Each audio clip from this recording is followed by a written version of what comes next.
Assalamualaikum warahmatullahi wabarakatuh. Perkenalkan, nama saya Alia Resmanopita, NPM 2021010228. Di sini saya dari kelas D, Prodi Hukum Keluarga Islam, semester 6.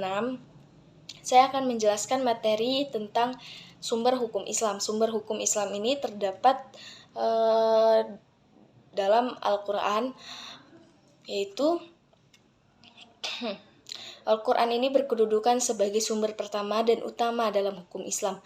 Kedudukan ini mengharuskan umat Islam memahami pesan-pesan yang dikandungnya untuk dilaksanakan dalam kehidupan.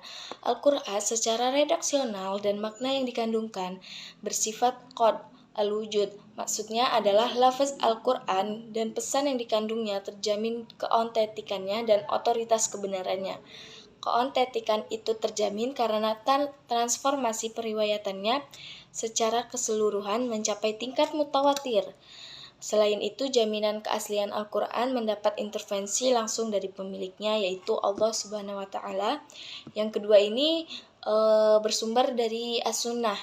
Pada uraian sebelumnya telah dijelaskan bahwa Al-Quran sebagai sumber utama yang paling utama dari hukum Islam yang bersifat global yang membutuhkan penjelasan secara operasional. Nabi Muhammad SAW sebagai penyampai ajaran Al-Quran diberi otoritas oleh Tuhan untuk menjelaskan lebih lanjut apa yang telah diwahyukan kepadanya. Dengan demikian, As-Sunnah baik dalam bentuk perkataan, perbuatan, maupun dalam bentuk takrir berkedudukan sebagai sumber kedua setelah Al-Quran. Kedudukan As-Sunnah sebagaimana disebutkan di atas berdasarkan argumentasi bahwa secara normatif ditemukan ayat Al-Quran yang menyeluruh untuk taat kepada Rasul. Ketaatan kepada Rasul yang dikaitkan dengan ketaatan kepada Allah Subhanahu wa Ta'ala, seperti yang ditemukan pada surah An-Nisa ayat 13 yang artinya hukum-hukum tersebut itu adalah ketentuan-ketentuan dari Allah. Barang siapa taat kepada Allah dan Rasul-Nya, niscaya Allah memasukkannya ke dalam surga. Al-Quran sering menetapkan beriman kepada Rasul sama dengan kewajiban beriman kepada Allah Subhanahu wa Ta'ala, disebutkan dalam surah Al-A'raf ayat 158. Penegasan Al-Quran juga menyebutkan bahwa perbuatan Rasul berdasarkan wahyu yang diturunkan kepadanya, seperti yang disebutkan dalam surah Al-Najm ayat 3 yang artinya yaitu, dan tidaklah diucapkannya Al-Quran menurut kemauan hawa nafsu. Selanjutnya sumber yang ketiga, akal dan proyeksi ijtihad.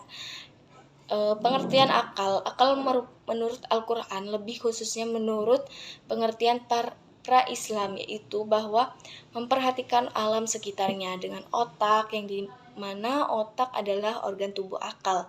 Artinya, akal itu sendiri terdapat di dalam otak seseorang yang digunakan untuk berpikir, dan berdasarkan pemikiran itu maka lahirlah suatu ide atau gagasan mengenai suatu masalah yang dipikirkan. Sebagaimana telah kita ketahui bahwa Allah Subhanahu wa Ta'ala menciptakan manusia berbagai berdasarkan akal dengan makhluk hidup lainnya seperti hewan dan tumbuhan. Berdasarkan perspektif Islam, peran akal dibagi dua, yaitu pertama, memahami nilai-nilai ajaran agama.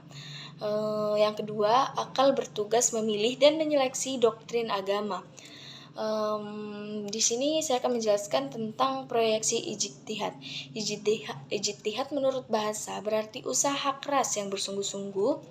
Sedangkan pengertiannya dari segi istilah, ijtihad adalah berusaha menetapkan hukum terhadap masalah yang belum ada ketetapan hukum dalam Al-Quran dan hadis, yang dilakukan dengan secara cermat dan pikiran yang murni serta berpedoman pada aturan penetapan hukum yang benar.